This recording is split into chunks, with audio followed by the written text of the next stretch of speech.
Hello there, this is All 24 News, World News Program. Coming up next are your headlines.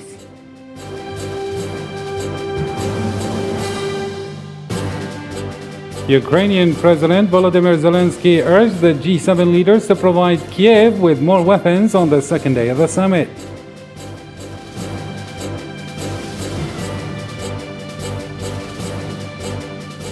Sri Lanka has run out of fuel after several expected shipments were delayed due to banking reasons.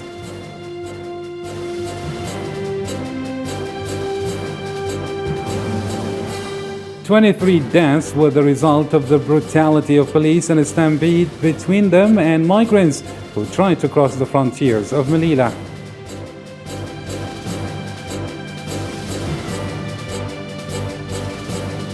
At least 4 people have been killed and hundreds more injured after part of a stadium in Colombia's west collapsed during a bullfight.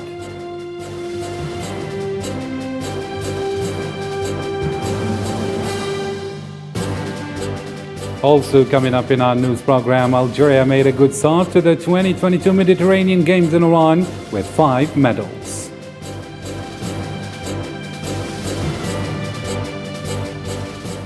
Hello again, I'm Karim Zachary. Fast in our news. On the second day of the summit, Ukrainian President Volodymyr Zelensky urged the G7 leaders to provide Kiev with more weapons, in addition to imposing more severe economic sanctions on Moscow. Hossein Burkan has more details in this report. At the foot of the Bavarian Alps, in the far south of Germany, the summit of the Group of 7 takes place. For 3 days, the war in Ukraine, food and energy shortage, as well as economic inflation, top the agenda of the summit of leaders of the United States, Britain, Canada, Japan, France, Italy, Germany, and Ukraine as a special guest. Threatened by the legitimate ambitions of Beijing, the G7 put on track on Sunday, at the initiative of the United States, a vast investment program for developing countries supposed to respond to the huge project financed by China, but with still vague contours. Today we officially launched the Partnership for Global Infrastructure and Investment. Collectively, we aim to mobilize nearly $600 billion from the G7 by 2027. The Russia-Ukraine crisis overshadows the usual G7 agenda. Addressing the leaders of the Group of 7, Ukrainian President Volodymyr Zelensky demanded on Monday more weapons for his country and an additional tightening of Western sanctions on Moscow. In turn, the head of the European Union's Council of Governments affirmed that the 27 members bloc maintains unity in backing Kiev against Russia's adventure in Ukraine, with money and political support. The EU will continue to provide robust support to Ukraine, financial, humanitarian and political. And we have also mobilized 2 billion euros to provide military equipment, but Ukraine needs more, and we are committed to providing more. British Prime Minister Boris Johnson also urged his fellow Group of 7 leaders not to give in to fatigue over the war in Ukraine. We're here in Germany with the richest countries in the world focusing on Ukraine and how to keep that coalition of support for Ukraine together at a time when, realistically, that there is going to be fatigue in populations and politicians. Russia-Ukraine crisis turned the geopolitical, economic, and even environmental balances. The summit's agenda and priorities changed, and the issue of preserving the environment declined under the pressure of the energy crisis, inflation, and the feature of economic crisis looming on the horizon, which may threaten systems and countries that have not yet recovered from the corona pandemic.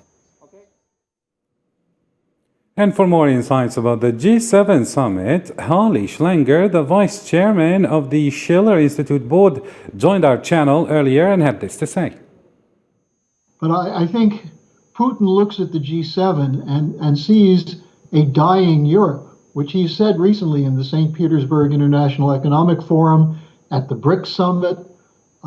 This idea, let me just start with a $600 billion proposal. I don't think the money's ever going to get there. There were promises of over $100 billion at the COP26 conference to help poorer countries deal with global warming. None of that money has come forward. The EU is strapped for funds now. They can print money, but look at what's happening inside Europe. You have strike waves in Germany. You have farmers and truckers in the streets in France and Italy and Greece. You had almost 100,000 people marching in Belgium against the NATO war policy. In Germany, they're about to start rationing of gasoline. So I think the European Union is in big trouble. The United States is also in big trouble. And in the meantime, what's this plan about? To counter the China Belt and Road Initiative, which they falsely call a debt trap. There are studies, even from within Britain, which show that the Chinese are not using debt to trap countries into an alliance with them. And in fact, the most recent study, said that it's the International Monetary Fund, which is the debt trap. So I think we're facing a summer of discontent in Europe, a degenerating military situation for Ukraine. And if people really care about the Ukrainian people and the nation of Ukraine, stop sending weapons and stop putting pressure on Ukraine to not negotiate. Ukrainian President Volodymyr Zelensky has issued a warning to Russian pilots after strikes hit a residential building in Kiev in the first attack on the capital in almost 3 weeks. Let's take a listen. First of all pilots, dispatchers, mechanics, and other people who ensure the launch of missiles on Ukraine must understand, we will find you all. Each of you will be responsible for these strikes. And if someone thinks that he will evade responsibility by saying that they were just following the orders, you are mistaken. Since Russia intensified its operation in eastern Ukraine to take over the Donbas region, hundreds of civilians continue to flee the intense battles into safe cities. Spared for 3 weeks from shelling, the Ukrainian capital Kiev is once again a target of missile strikes. Ukraine's capital woke up at dawn with 4 explosions hitting a residential area. The shelling caused this 9-story building to burn, 5 people to be wounded, while others remain under the rebels. We listen the voices under the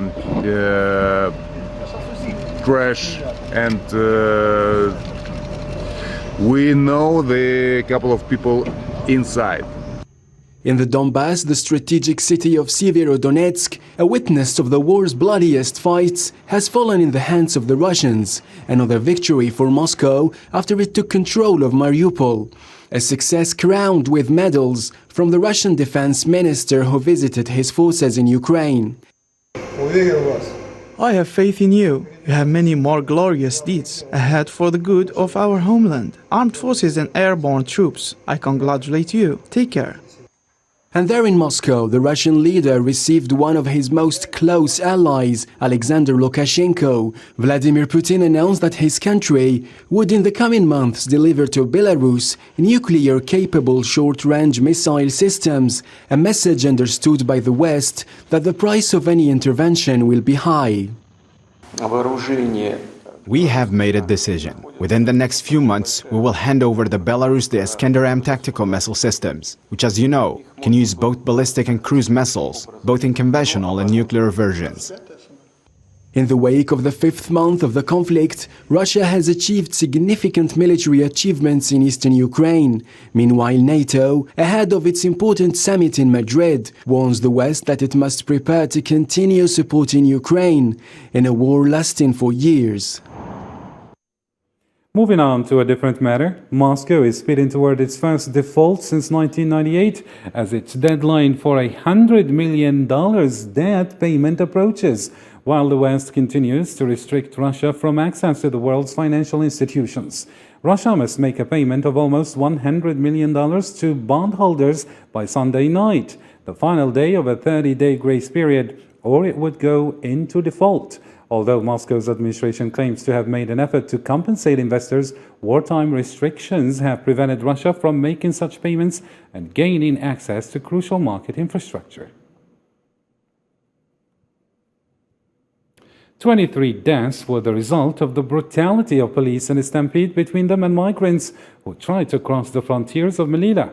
International organizations, Spanish and Moroccan human rights associations called on a transparent and rapid investigations in the event. Miriam Zian with more. At least 23 migrants died during an attempted mass crossing into the Spanish enclave of Melilla, becoming the heaviest toll of such attempts to cross frontiers. The individuals died as a result of a stampede after about 2,000 migrants has stormed the heavily fortified border between the Moroccan region of Nador and the Spanish enclave of Melilla on Friday, the first attempt since Spain and Morocco mended relations after a year-long dispute related to Western Sahara. The Spanish Prime Minister replied to the tragedy with a cold heart and condemned the mass crossing. And I want to stress this qualification: violent and organized by mafias who trade with human beings in a city that is Spanish territory. So it was an attack on the territorial integrity of our country in a violent way. After the Prime Minister's statement, the mayor of Barcelona, Ada Colau, said that she was dying of shame in the face of the institutional racism that the Spanish government exhibited after the death of the migrants. Meanwhile, the African Union Commission chief has voiced his shock at the violent and degrading treatment of African migrants and called for an investigation in the incident. I express my deep shock and concern at the violent and degrading treatment of African migrants attempting to cross an international border from Morocco into Spain, with an ensuing violence leading to the deaths of at least 23 people and injuries to many more. I call for an immediate investigation into the matter and remind all countries of their obligations under international law to treat all migrants with dignity and to prioritize their safety and human rights, while refraining from the use of excessive force. For their part, human rights groups in Morocco called for a probe and urged authorities not to bury those killed until after formal investigations. The brutality of the police and the number of victims during this tragic night from Thursday to Friday has stirred up social media and triggered appeals from international organizations to demand a rapid and transparent investigation. The Moroccan embassy in Australia failed to pass a forged map of Western Sahara and to present fallacies about the conflict in this region during an investment meeting held by the Australian Arab Chamber of Commerce in the country, with the participation of Australian and Arab investors from various sectors. The Moroccan ambassador to Australia tried to deceive the organizers by passing a fake map of Morocco, which shows the occupied areas of Western Sahara as Moroccan lands.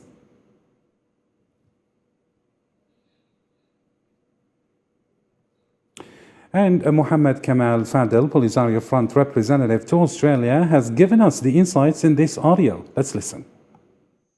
In the promotion material for a roundtable meeting organized by the Australian Chamber of Commerce for the Moroccan ambassador in Australia, the Moroccan ambassador tried to deceive the organizers by giving them a fake map which included the occupied territories of Western Sahara as part of Morocco.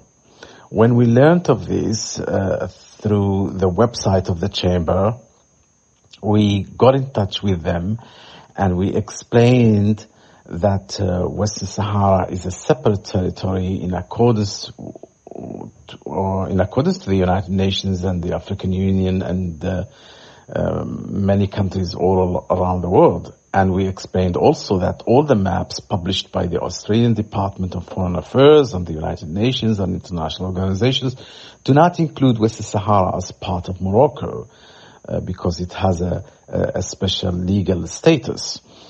And they understood our point of view and they deleted the map from their website. Also during the meeting with the Moroccan ambassador, one Australian investor who was aware of the nature of Western Sahara explained to those attending the meeting that the Australian Department of Foreign Affairs has many years ago published on its website a warning to all those who intend to do business in Western Sahara that of the nature that to seek legal advice before doing so, because Western Sahara is a non-self-governing territory awaiting a process of decolonization. And this, he also asked the Moroccan ambassador whether those who intend to do business will be will be subject to legal action if they did so, because of the fact that Western Sahara is an occupied territory. Unfortunately, the Moroccan ambassador response was very harsh and non-diplomatic, and she just attacked verbally the investor without giving any sound or legal arguments. The 6 countries participating in the Trans-Saharan Road project decided to transform the road facility linking Algeria and Nigeria into an economic corridor, a step that would double commercial exchanges by land, reduce transportation costs, and pave the way for the development of a strategic agreement that defines a cooperation mechanism and a joint sustainable management system for this vital project. I am pleased to attend this meeting today in furtherance of the initiative to integrate Africa. You will recall that the Trans-Saharan Road Liaison Committee was established for the purpose of integrating the 6 participating African countries. We have achieved virtually the complete construction of the highway linking the 6 roads, and today's meeting is essentially to agree on a framework for the economic management corridor involving these 6 countries. Sudan military has accused the Ethiopian army of executing 7 Sudanese soldiers and civilians who were captives. In a statement on Sunday, the Sudanese military said the Ethiopian army displaced the bodies of those executed to the public and promised that there would be a retaliation. In recent months, years of tensions between Ethiopia and Sunday has surged over the dispute of border area of Al-Fashaga. Each accuses the other of violating its sovereignty. At least 22 young people died in a bar in a township in the city of East London, South Africa, and the incident is being looked into by police and emergency services. Police ruled out jostling as the cause of death without any open wounds. Therefore, the incident's specific circumstances are still unknown, according to the local authorities investigating the cause of these widespread killings. The remains of 22 teenagers were found on Sunday in an unofficial nightclub in a community in East London, South Africa. Sri Lanka has run out of fuel after several expected shipments were delayed due to banking reasons. The bankrupt nation has raised its fuel prices, causing further pain for people as officials from the U.S. arrived for talks to find ways to support the island nation amid its worst economic crisis since its independence in 1948. Sri Lanka is facing a serious shortage of foreign exchange to finance even the most essential imports. According to government officials, at least 4 people have been killed and hundreds more injured after a part of a stadium in Español in Colombia's western state of Tolima collapsed during a bullfight Sunday.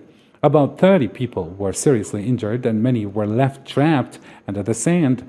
The disaster occurred during a traditional event called Carrileo, in which people enter the ring in rage or engage in the bulls.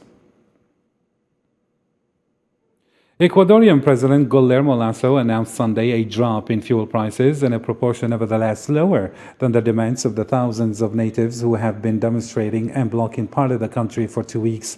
Lasso decided to reduce the price of gasoline by 10% or 10 per gallon, and the price of diesel also by 10 cents per gallon. Family members and friends paid their last respects on Sunday to British journalist Don Phillips, who was murdered in the Amazon earlier this month, along with indigenous expert Bruno Pereira. Sofian Kinturi. Friends and family members of British journalist Don Phillips, who was killed in the Brazilian Amazon while conducting research for a book on how to maintain the world's biggest rainforest, gathered on Sunday at a cemetery outside of Rio de Janeiro to pay their respects. He was killed because he tried to tell the world what was happening to the rainforest and its inhabitants. His mission clashed with the interests of individuals who are determined to exploit the Amazon rainforest, regardless of the destructive impact of their illegal activities.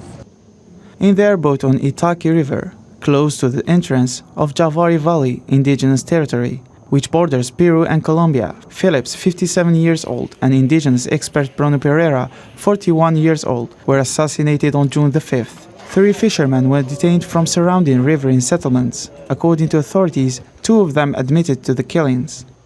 Renovamos nossa luta para que nossa dor e a da família. We renovate our battle so our Bruno and Pereira's family pain doesn't happen again. Also the families of other journalists and environmental activists that remain at risk. Rest in peace, Bruno and Don. Descanse em paz, Bruno e Don. Indigenous tribes and impoverished fishermen sent into Javari Valley to catch turtles and some wildlife animals have been engaged in a long-running battle in the area. For years, Pereira, representative of Brazil Indigenous Affairs Office, battled these incursions and endured several threats as a result of his efforts. Massive floods in northeastern India have killed dozens of people and left millions of homes underwater. Indian Air Force helicopters were deployed to drop food and other supplies to cut off communities. Flood victims were shifted to the relief camps where various government and humanitarian organizations are involved in providing healthcare and basic facilities. The UN is hoping to start a new path to find an international agreement on protecting the world's oceans.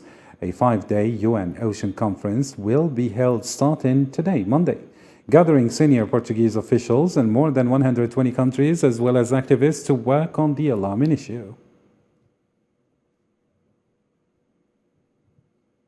Algeria made a good start to the 2022 Mediterranean Games in Iran on Sunday with 5 medals. The Algerians, or rather the Algerian women, have distinguished themselves in a very beautiful way as the karate national team won 4 gold medals and a silver one on Sunday, while the football national team could move a step forward by winning against their Spanish opponents in the Group A first match. Osama Ayadi with more details. As the first round of the Mediterranean Games around 2022 officially kicked off, Algeria guaranteed the first place in medal records. 4 golden medals and 1 silver were Algeria's rewards, which was a significant sign to the world about Algerian athletes' capacity and willingness to compete and give the best they can during the 3-star competition. Karate competition put Algeria in first place with 3 golden medals for the feminine national team in the weights of 50, 55 and 61 kilograms, while masculine team recorded 1 golden medal for the 75 kilogram competition, as well as a silver medal in the 60 kilogram competition. The medal counting was opened by Celia Weekend, who won the first golden medal for Algeria. I'm very happy. It's one more year of sacrifice. It's a pleasure to honor our country in our own homeland. Supporters in Iran are amazing. They were all here to support us. My family, my friends. So only positive. First of all, I want to thank the Algerian people for supporting us, although tiresome against international and Olympic champions. As you can see, the Algerian karate has imposed its domination. In football, the Algerian under-18 national team beat their Spanish opponents 1-0 during the first day of Group A in the new stadium of Sieg. The match witnessed Algerian domination during the full match of the tournament. In free wrestling, Algeria booked its place in 3 finals in the different weights of the competition, 65, 77 and 87 kilograms, while the finals will be played today at 7 p.m. This fight was the most difficult for me during this round. It's a semi-final with a wrestler from Croatia, who is Europe's champion and bronze winner in a world tournament. But thank God, thanks to the effort and the preparations, I could win with a large difference. These results are the final rounds of the Algerian team during the Mediterranean Games around 2022, with a successful start to the Algerian national athletes, which expressed the motivation of the Algerian youth for honoring Algeria, with more results for the rest of the athletes, who will take their first competition in the coming hours and days in various disciplines. Well, that's all we have for now. This is Karim Fazakari signing off. Thank you for tuning in, and bye.